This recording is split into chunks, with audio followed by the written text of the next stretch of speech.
First IVF cycle fail అయ్యాక second IVF cycle అనేది ఎప్పుడు స్టార్ట్ చేసుకోవాలి అనేది అందరికీ వచ్చే కామన్ డౌట్. దాని గురించి ఈరోజు డీటెయిల్స్ తెలుసుకుందాం.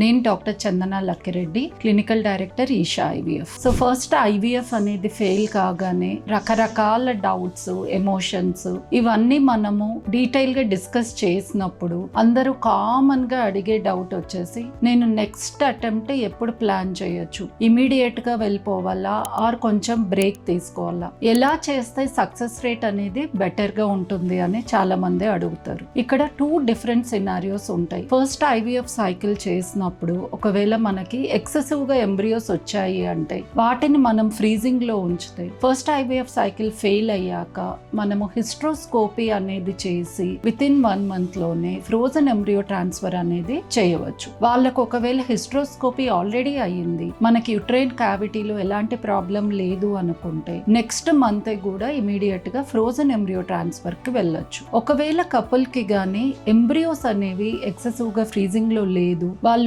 అగైన్ మొత్తం ఒక ఫ్రెష్ ఐవీఎఫ్ సైకిల్ చేసుకోవాలి అంటే వాళ్ళ ఐవీఎఫ్ సైకిల్లో మనము గమనించిన ప్రాబ్లమ్స్ బట్టి ఒక 2 to 3 months అనేది గ్యాప్ తీసుకొని సెకండ్ ఐవీఎఫ్ చేయించుకోమంటాము. ఫర్ ఎగ్జాంపుల్ కొందరిలో ఎంబ్రియో క్వాలిటీ అనేది బాగా పూర్ గా ఉండడం or egg and sperm quality issues ఉన్నప్పుడు వాటిని మనము ఇంప్రూవైజ్ చేసిన తర్వాతే సెకండ్ ఐవీఎఫ్ కి వెళ్ళడం ఎంతో ఇంపార్టెంట్. ఇప్పుడు లైఫ్ స్టైల్ ఫ్యాక్టర్స్ వలన ఒకవేళ ఎగ్ క్వాలిటీ గానీ స్పర్మ్ క్వాలిటీ గానీ తక్కువగా ఉంటే వాళ్ళు వాటిని డెఫినెట్ గా ఇంప్రూవ్ చేసుకోవడానికి ఎంత కాదన్నా 3 to 6 months పట్టొచ్చు. సో ఈ లైఫ్ స్టైల్ ఫ్యాక్టర్స్ అనేవన్నీ కరెక్ట్ గా అడ్రస్ చేసి డైట్ అనేది మార్చుకొని, యాక్టివిటీ అనేది ఇంక్రీజ్ చేసుకొని, స్లీప్ ఇంప్రూవ్ చేసుకొని, స్ట్రెస్ తగ్గించుకొని, యోగా, మెడిటేషన్ ఇలాంటివి చేసుకొని ఒక 3 to 4 months తర్వాత వాళ్ళు అటెంప్ట్ చేస్తేనే egg and sperm quality better గా రావడం అనేది చూస్తాం. ఇది కాకుండా ఒకవేళ మనకి యుట్రైన్ రిలేటెడ్ ప్రాబ్లమ్స్ ఉన్నాయి,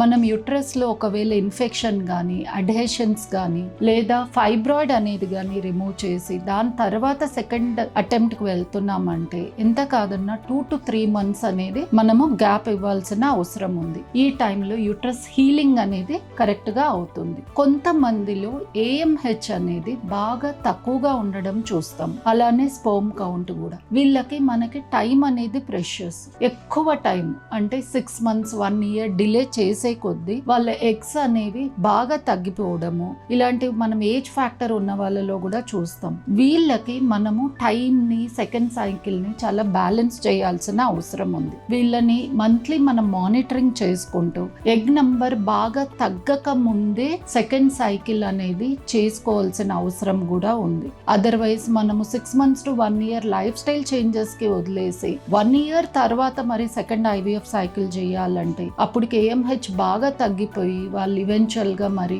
డోనర్ సైకిల్ కి వెళ్లాల్సిన అవసరం వరకు తీసుకొని వెళ్ళకూడదు. కాబట్టి పేషెంట్ కండిషన్ బట్టి మనము సెకండ్ సైకిల్ అనేది ఎప్పుడు ప్లాన్ చేయాలి అనేది ఇండివిజువలైజ్ చేయాల్సిన అవసరం ఎంతో ఉంటుంది. Thank you.